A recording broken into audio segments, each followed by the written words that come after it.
In this video, we're going to cover how to add a tire tax, which Lizzy looks at as an actual tax, to a tire on an invoice during the process of creating the invoice. So we're just going to quickly add the tire tax and then move on with our invoice. So the first thing we're going to do is we're going to add a tire onto the invoice.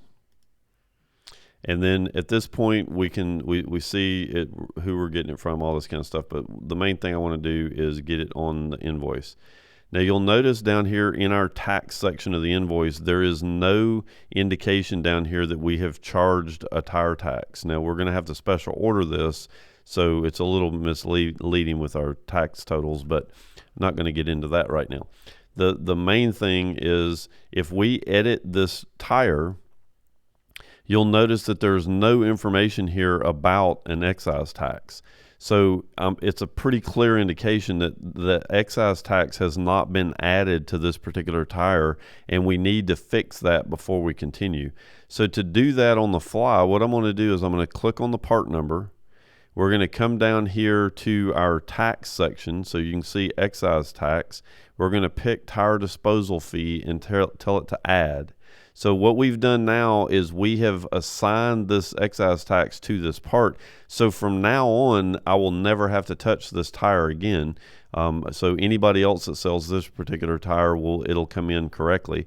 And then the last step, you notice we still don't have it here. So we need to come back over here to the part, edit it, and then tell it right here that we're going to apply that tire disposal fee. Now in the future, this will automatically happen for you when the part comes in. So now you can see that we actually have a tire disposal fee down here in our tax list.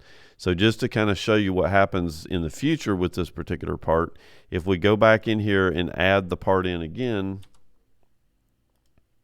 and we tell it to add and close, and then I'm going to edit, you'll notice the tire disposal fee is already here and it's already checked. So in the future, it'll always be applied correctly, but a one-off, that's a quick way to add the excise tax while I'm working on the invoice and be able to continue without having to stop everything that I'm doing.